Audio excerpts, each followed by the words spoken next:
All right, so in this video, we're going to start the division properties of exponents, okay? Specifically, we're going to go over the quotient of powers property, and we're going to use that property to divide numbers that are in scientific notation, okay?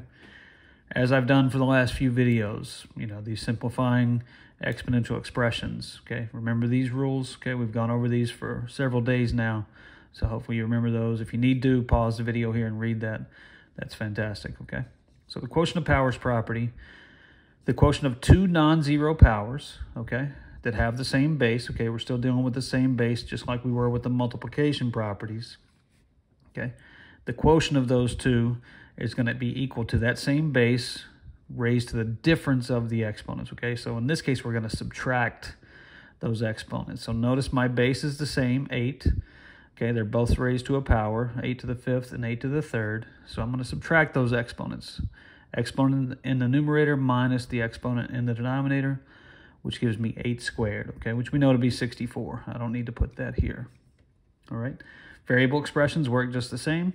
Notice the base is the same x, okay? I'm going to subtract the exponents in order, numerator minus denominator, okay? So 8 minus 11, which gives me x to the negative 3, okay?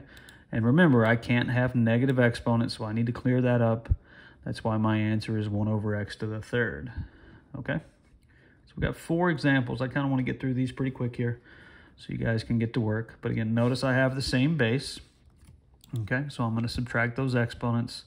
So numerator exponent minus denominator is going to give me d to the 5th. There's nothing else I can do, so that's my answer, okay?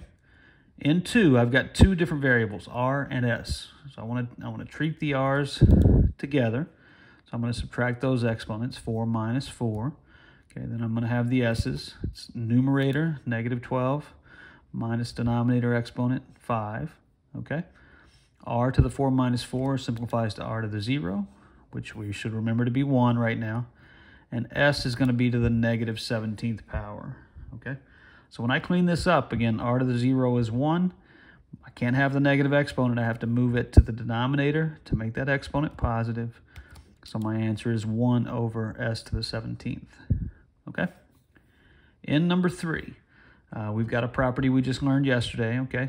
We're going to multiply these exponents first. So the only thing I'm going to do in this first step is I'm going to multiply that 4 times that 5 to get 20. Notice everything else stayed the same, okay? Now then, this problem becomes one just like number 2 here.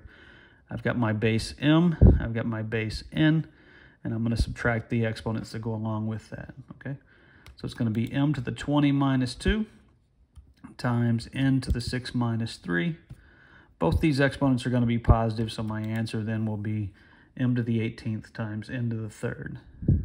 All right? Number 4, 3 different bases, okay? Doesn't change anything. The rules still are the same. X's go with X's, Y's go with Y's, Z's go with Z's, okay? So my x exponents, I'm going to subtract those, 5 minus 3. Y exponents, 8 minus 4.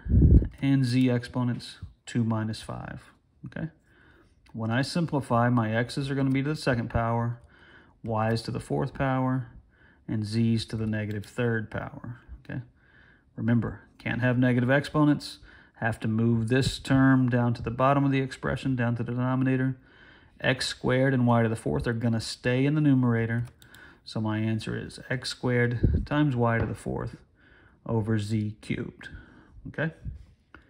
All right, now let's divide numbers using scientific notation. Okay, again, we're going to use that quotient of powers property again. Nothing's changed. All right? So when I divide 2 numbers, it works just like we did multiplying, okay? I'm going to divide the constants here. I'm going to divide these numbers, 4.3 and 2. And then I'm going to divide these powers here, 10 to the 8th and 10 to the 4th, okay? So let's rewrite it as a quotient first, okay, using the fraction bar there. I think a lot of times that makes it easier to understand, and especially in algebra, we kind of get away from this division symbol anyway. All right, so let's divide 4.3 by 2, gives me 2.15. Okay, and then 10 to the 8th over 10 to the 4th is going to be 10 to the 4th. Notice I subtract the exponents. 8 minus 4 is where that 4 comes from. This number is in correct scientific notation, okay? Remember, the first number has to be between 1 and 10, okay? Times a power of 10. So this one is good to go. Number 6, let's go ahead and write it as a quotient using a fraction bar. Okay, 1.5 divided by 3 is 0.5. Subtract the exponents here. 3 minus 7 is -4. Okay, but notice my number here is not between 1 and 10. Okay, so I'm going to have to move this decimal one place to the right. So that's going to give me 5. And remember, when I move the decimal to the right, it makes my exponent grow by that number. I just moved it once, so -4 getting bigger by 1 becomes -3. Okay, so now this number is in correct scientific notation, so that's going to be my answer. All right, so that's the quotient of powers property.